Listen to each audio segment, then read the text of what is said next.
Hi, I'm Shelley Maurer, And I'm Cher Emmerich. Welcome to Life Lessons from Pickleball, where we engage with pickleball players from around the world about life on and off the court. Thanks for joining us. Welcome, everyone, to Life Lessons from Pickleball. Oh my gosh, we feel really lucky today to have Glen Peterson as our guest. Glen, you grew up right here in Seattle and played high school tennis. You had a worldwide career with Caterpillar for 25 years and retired at 48. You began playing pickleball at around 51, and you're a senior pickleball player with medals from multiple championships in singles and doubles. You managed Pickleball Central in 2016 and became a minor owner. By the way, I really enjoyed watching the Pickleball Central videos you produced. I found them really helpful. Thank you. Thank I you. really did too. They're awesome. And you developed the Swift Net, my goodness, and a signature paddle with Selkirk, who's been your sponsor for many years. My gosh, Glen, what a wonderful life. Let's start with how you were first introduced to pickleball and what was going on in your life at the time. Well, thank you for asking. Yeah, I was retired probably around 50 years old, and a couple friends and I would just go out and play singles. And then eventually my father, whom I introduced to singles, invited me to the North Shore Senior Center, where a group of people played in a gym, and I played there for a few years, and then I just kept going with it. So my 85-year-old father introduced me to doubles pickleball. That is very cool. So, Did you have any preconceived notions about pickleball that you were, having been a tennis player? And I looked at it as just a fun game, a way to hang out with friends, a way to get more fit and to be active. I never really considered it a sport. It's always been a hobby for me, and it's just grown and grown to take more and more of my bandwidth. But it's always just been something that I try to do for fun, with my friends. very cool. so how did you go from the Bothell North Shore Senior Center to becoming a pickleball senior pro? Well, they sort of invited me to leave at one point and find competition. So I traveled all over the Seattle area and continued to find, better and better players. I always tell new players, you have to play with people who are better than you in order to improve. And so I sort of took that deep dive into pickleball, where I was focused entirely on improving my game. And some of the best players, Brian Ashworth and others, invited me into their small group of players for years and years. We would compete. And I was really focused on improving. It was really fun to try to get better and to do well in one community and then go to another community. But when I finally came up for air and thought about the sport differently, I realized, I've got a lot of friends in pickleball. It's not just about trying to get better. And I feel better. I'm more fit because of pickleball. But the friendship thing was really stunning to me, realizing I had friends that transcended the sport, friends that will continue to be friends even if I don't play pickleball. And then I realized, these friends aren't necessarily the friends that I would make in my normal, through church and through the different things that I would normally do. They're a different set of friends with different views. And it was really, really enhanced my life to interact with all of these different people. I just got back from Japan 2 weeks ago with a group of about 15 or 20 of us just through pickleball. And so it's really opened up my world in a really significant way. Tell us more about the Japan trip. So this was the first sort of international tournament in Tokyo, in the same grounds where the Olympics were played just this last summer, where Djokovic won the Olympics. Wow. They have a beautiful tennis facility there, and there were, I think about 600 players, a lot of them from Japan, a lot from Southeast Asia, but many from the US as well. So it was the first big international competition, and I had no problem getting trounced by a bunch of locals, especially the young guys. Oh, so it wasn't seniors only. Seniors were there, but because there were so few seniors, we got grouped in with the 5-0 23-year-olds. And, I want to play with people my age now. I'm with A you. 5-0 63-year-old is different than a 5-0 23-year-old. I can tell you that. Oh, yeah. For sure. But what a fun experience, huh? Yeah. Yeah. And so I'm doing that. I would not be normally doing that apart from pickleball and these group of friends that I have that I've formed through pickleball that really have enriched my life. So why do you think, given that you have very different perspective on life and things like that, you said you probably wouldn't have crossed paths otherwise. Why are you able to have friendships because of pickleball? Pickleball is not something we do with 2 or 4 people. It's something we do with 20 or 40 people. Hmm. And I've learned in this journey that the friendships matter more than the sport. And we learn to care about one another because we spend so much time with one another. Yeah. And so, yeah, you sift through friendships the same way you would in a career or elsewhere. But I have just found that the people who play pickleball are often very gregarious, very caring, and they have different views in some cases than I do. So I've really, really enjoyed that. We've had the same experience. In fact, that was one of the reasons we started this podcast, because give a platform for people with all different walks of life, different perspectives, Yeah. but our common love is this pickleball. And we have, like you, made all kinds of friends from all over the world and with all different perspectives. But it's funny Right. how you can get along with people who knew you could get along with Right. people who have different perspectives if we have a common interest and goal. Yeah. Right. Right. Right. Well, Shelley was asking before the show, but I think you should ask again about the senior pro. Shelley would love to be a senior pro, and I know she's going to be. Oh, So, yes. Shell, ask your question. Well, no, my question was what was your journey to developing yourself as a senior pro? Well, I started as a senior, so I was over 50 when I started, and we would compete in tournaments locally. I started as a 4-5 player with a dear friend, Ken Crocker from Ashland, Oregon, and those were some of the funnest years, was getting from 4-5 and then being at nationals and receiving an email telling us that we were 5-0 players. Mm-hmm. But all the tournaments in those days, back in 2012, 13, 14, they were not money tournaments. It was just for fun. And we were competing with people at our level. And I remember showing up at the first pro tournament called the Tournament of Champions in Utah and talking with Enrique Ruiz and others about the fact that for the first time money was being brought into the sport. And I thought, this is not good. A line call means something different when there's money on the line. But I played with Scott Moore in singles. Singles was my thing back in those days. And,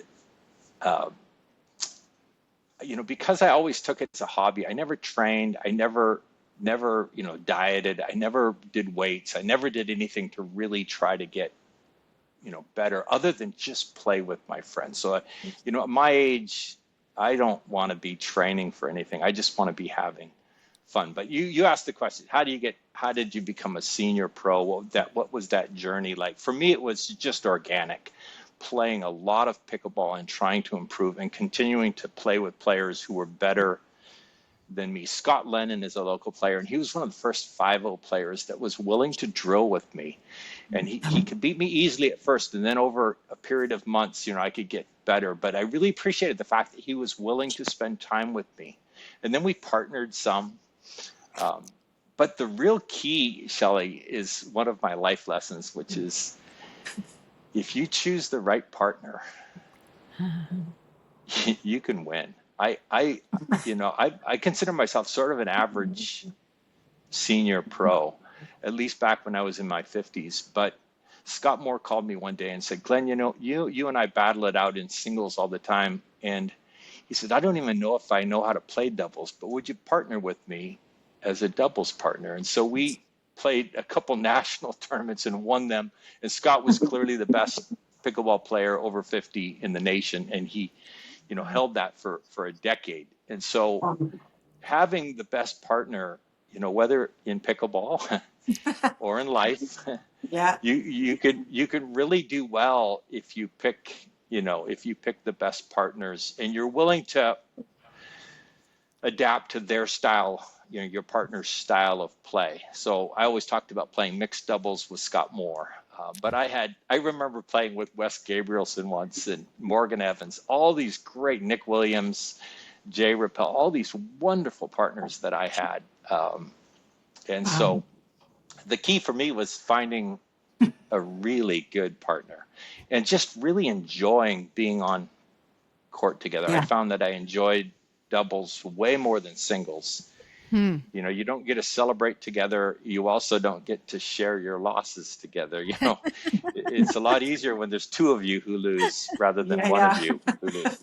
But that's true in life too, right? What I found is in marriage and in family and in friends, it's just so much better in life when you have great partners.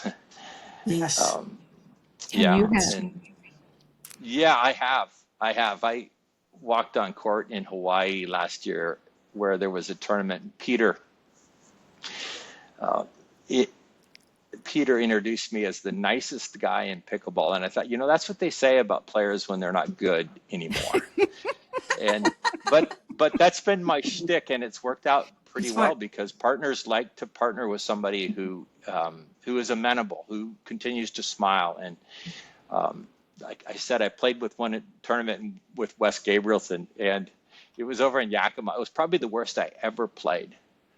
And I was getting every ball, and I was messing up every point. And he came out of that. He said, Glenn, this was just a fantastic experience. And I thought, that's what I want to spend life with, people like that, who even when you screw up in life, they're like, no, I'm here. I'm with you. I'm enjoying this. Ken Crocker and I used to always say, let's just have fun on court together. And it really, really made the process enjoyable, even when you lose. So. Yeah. I don't think I even answered your question, Shelley, but I talked all around it. No, you did. No, you did. Find that right partner. Right. Choose well. That's really cool. Tell us about Pickleball Central. Yeah, I used to keep buying paddles at Pickleball Central, convinced that if I had the paddle that the player who just beat me had, I would probably do better. And so I kept buying new paddles. And Dave Johnson and Anna Copley, who were the owners and founders, were down there. And I would talk with them when I would go down to Kent and buy paddles. And David called me out of the blue one day and said, Glenn, my wife and I and our two daughters are going to go to Europe and Asia for a year. Would you run our company for a year? So I did, sort of. I ran Pickleball Central for 1 year part-time. And as a result of that, got into the videos, got into developing paddles, developing the Swift net, and then became a minor owner of the company. And so I remember my wife saying, Glenn, you retired at 48. Why are you going back to work? And I'd only go down there for 15 or 20 hours a week, so it wasn't very much. And she ended up coming down and working with me. And, she said in the end, she said, this pickleball thing has worked out really well for us.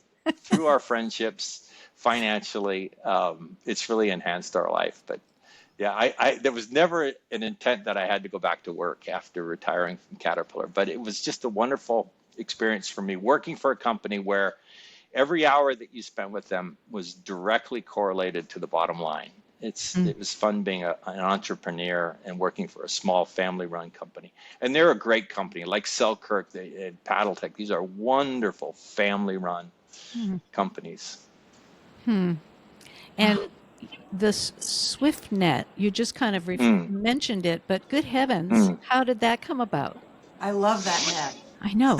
We use it. Oh, thank you for saying that. The SwiftNet was a concept that I had, an idea that I had about how to improve the portable net, make a net that was easier to set up. I'm an engineer from the University of Washington from many, many years ago.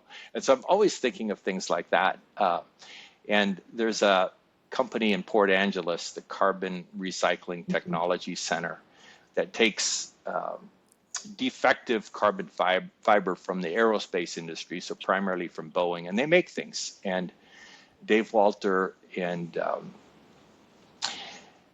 Guy and I worked together, and they came up with some great innovations on my concept, and we developed this thing together. And it's just been a fantastic little product that I get more feedback now from my inventing the SwiftNet than I do as a pickleball player. So.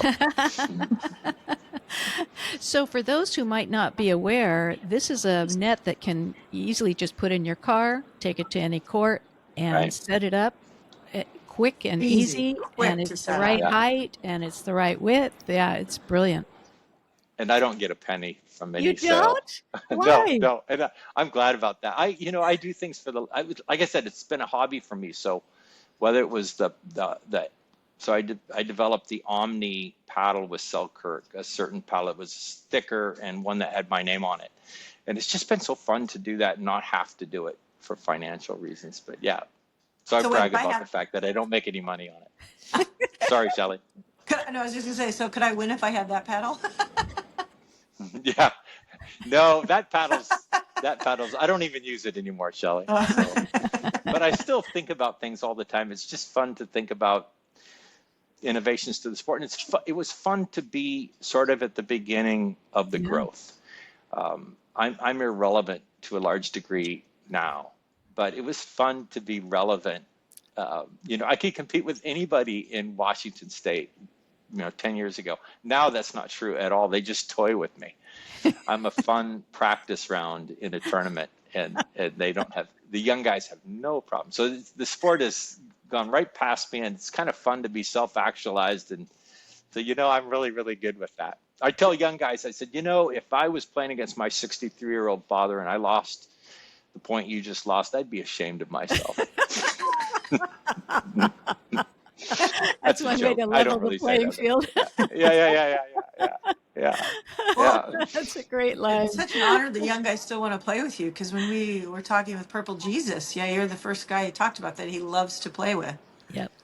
Yeah, I don't have a chance against Max anymore. I just spent, we were in Hawaii this last summer together, and yeah, all these young guys, even Riley Newman, we started him playing pickleball, and I don't have a chance anymore, and I'm good with it. Because you're such a nice guy. And I love you made a comment once that it used to be a game and now it's a sport. It's a fascinating trajectory. Yeah. Yeah, the money part of it changed everything, at least from a professional standpoint. The importance of having, a Ben John's name on a paddle. The paddle companies realize that's a big, big deal, and it moves the dial on paddle sales. And so professional pickleball, players and the money in it has turned it into a legitimate sport that, which is just wonderful. That is now a sport. Though I still tell people, don't come and watch, come and play. Yeah. I remember a tennis player, a woman who's a really good tennis player, getting into pickleball, and we pickleball players are a little more scrappy, a little more organic than tennis players. Tennis players, there's a little elitism going on. Normally it's 2 or 4 players, it's not 20 or 40. Right. And so they're exclusive, they're a little bit elitist. And she came up to me and she said, Glenn, I'm realizing that I have to be nice in pickleball. I can't have this sort of attitude that I'm better than you. And so I really encourage pros, when you're in a public pickleball facility, be inclusive. Tell people, hey, come and play with me. Don't just watch me.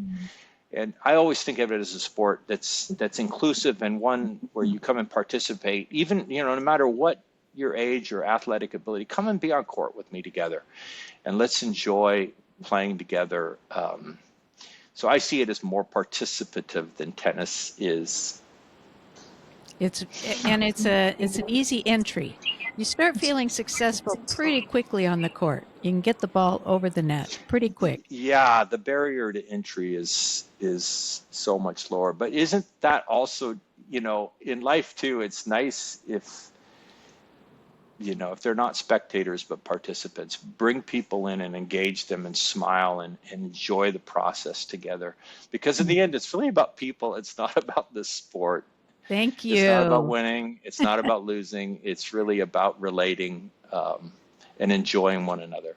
I did a video, 5 ways to improve your game. Yes. That got a lot of traction. And the 5th point I make is, I said, we're older and we're standing and we're active and we're with people. I said, we should smile.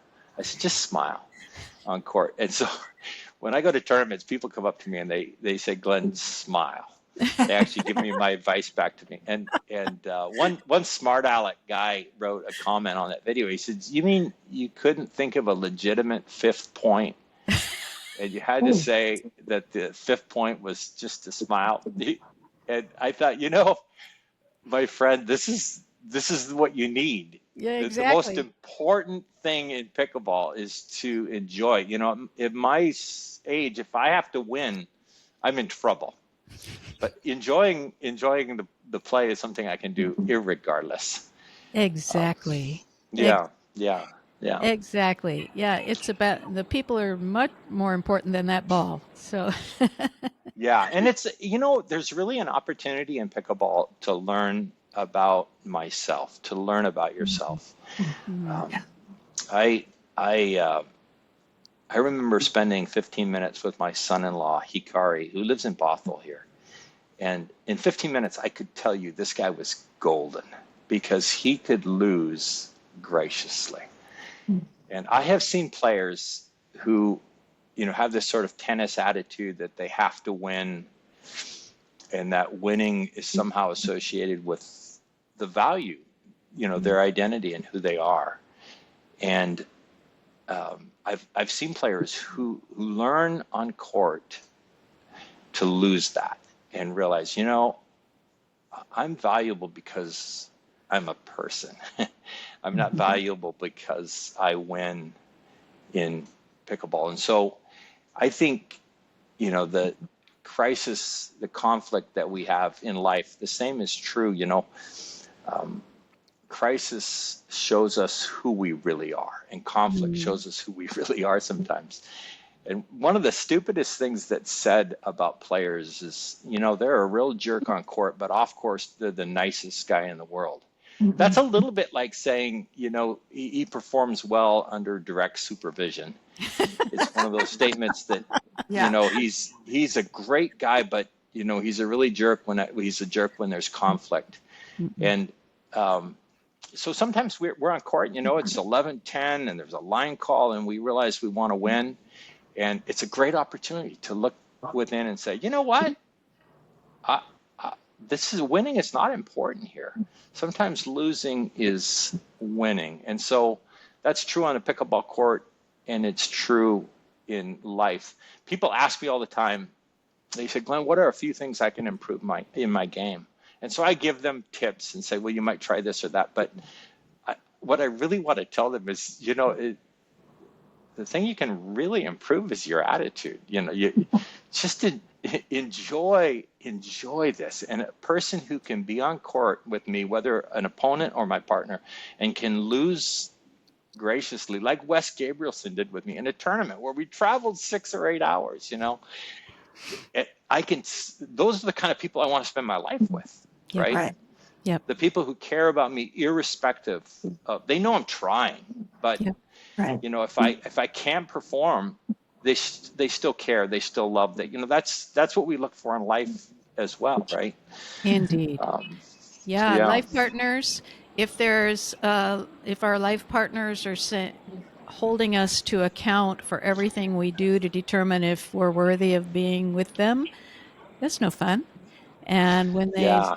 love us and support us and celebrate our Yeah. wins and join us in our losses, that's golden, like you said. Yeah, I wrote an article called Mixed Troubles once that got a lot of views. It was a blog article, and I talked about couples who are married partnering together in pickleball, and that they could use pickleball as an opportunity to learn to get along. That the marriage is more important than the sport. That's right. So many married couples don't partner together because they can't get along on a pickleball court, which I found just hilarious. My wife and we were partners. I drug her into the sport, but even I had to learn something. She said I was the greatest partner ever. But even there were an occasion or two where she said, "Glenn, please stop it." Stop what? I didn't say anything. She said, just the slightest drop of your head conveyed to me that you were disappointed in me. Yeah. And body language, I learned, she's absolutely right. So I could learn things about myself on a pickleball court, about my character. And sometimes it's not all, I'm not perfect. And so it's not all pretty when you go, do I just want the attention of winning, or do I want the integrity of, caring about the people that I'm on court with more than anything else, whether they're the opponents or my partners. So that sounds very philosophical and turning this into something maybe that it's not. But for me, that's been a real thing. And one of the other funny things is I remember playing with a friend that I've partnered with a lot, and we walked on court against this pair, and one guy looked super fit, and the other guy wasn't dressed right, didn't look right. We didn't know who he was, wasn't very mobile, looked a little bit overweight, and my partner said, let's target him. Within about 2 or 3 shots, I said, Jay, I don't think we should target him anymore. And so here's the fact is that looks can be deceiving on a pickleball court. Oh yeah. And you think, well, they don't look very fit. They're not dressed right. They're unconventional maybe in their strokes. And well, there's a reason that they're, competing in the senior pro and paying hundreds of dollars as an entry fee. And, you take a hard ball and all of a sudden it's right back in your chest. And that's kind of true in life too, right? Isn't it? Where like if you say you want to hang out with the beer and beach commercial people and say, those are the people I want to be with, people that look good or witty or whatever, all those, sometimes you find out in life that those aren't necessarily the people that care the most, or the people who are most empathetic, or the people who are willing to drop whatever they're doing to help you out in whatever, where you have some circumstance where you need some help. But yeah, that looks can be deceiving in pickleball. The less they look like they belong on court, the better they probably are. And people can bring all these unconventional styles to this sport. That's one of the things I love. You see these people with unbelievable tennis strokes that can't survive a dink battle, for example. Some of them certainly can, but then these very unconventional styles of play. Brian Ashworth was that way, he always picked up a paddle like he was going to kill somebody, like it was a sledgehammer or something. But he just developed a style that was so effective. You've come up with such great life lessons. Looks can be deceiving. Conflict reveals character. Yeah. Challenge reveals character.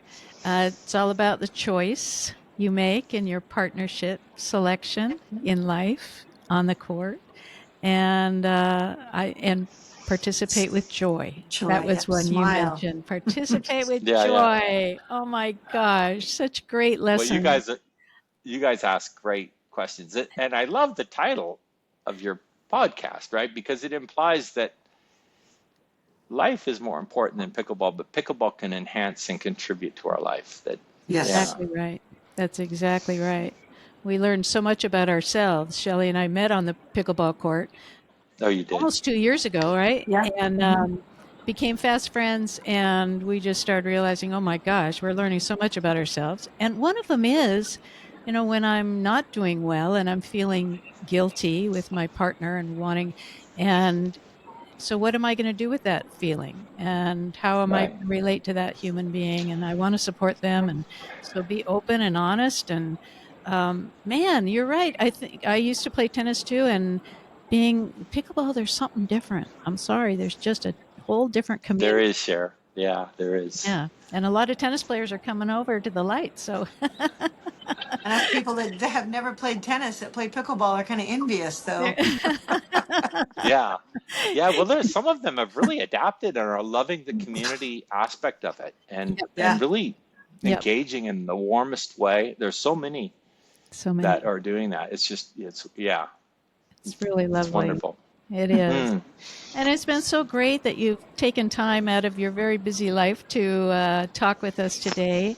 Do you have any final thoughts for people who maybe, well, you were saying come play, but for those people right. who maybe are not, they've never done a paddle sport or racket sport and Mm, they don't quite mm. know what to do, what do you say? You know, I interact with those people all the time, and um, I would, if they're in a setting where they feel like, well, I'm not sure I'm good enough yet, ask if they could just play a game and say, would you guys mind, just ask, don't insist on it, just ask, can I play a game? And higher level players will almost always say, of course you can. If you ask in a way that gives them the opportunity to say no, if they say no, you probably don't want to be on court with them anyway. Good That point. is so true. Good That But is point. then so true. find a friend, yeah, but find a friend who is willing to go drill and just go. My wife and I would spend hours and hours and hours. Instead of bike riding or going for a walk, we would just go hit pickleballs back and forth together. And we'd talk, and it was not competitive or serious. But if you can find a friend, it's better than a ball machine, a real person that you could just sit there and hit balls back and forth. It's actually very therapeutic. Just a lovely way to get a little exercise on a public court. Great suggestion. So true. And it's just a blast. It's just all there is to It it. is. It's It just, is, isn't it? oh man, Glenn, I can see why you're known as the nicest person on the court. Oh, thank you. You kept Cher. saying, I don't know if this is what this is about. No, that's exactly what this show is about. Everything you shared, it's all about the heart. It's about what we learn about ourselves and each other and how to live in this world with all different kinds of folk. Yeah. Yeah.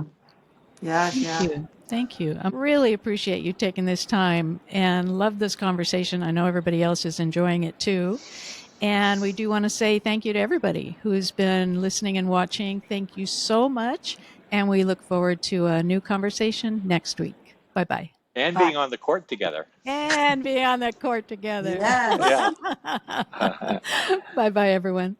If you love our podcast, we'd be so grateful if you'd take a few seconds to follow or subscribe to Life Lessons from Pickleball. This ensures you'll never miss an episode and helps us continue these wonderful conversations. On Apple Podcasts, Spotify, or wherever you listen, go to the show page and tap the follow button in the top right corner. And on YouTube, click the subscribe button under any of the episodes. Thanks so much. Hope to see you on the court.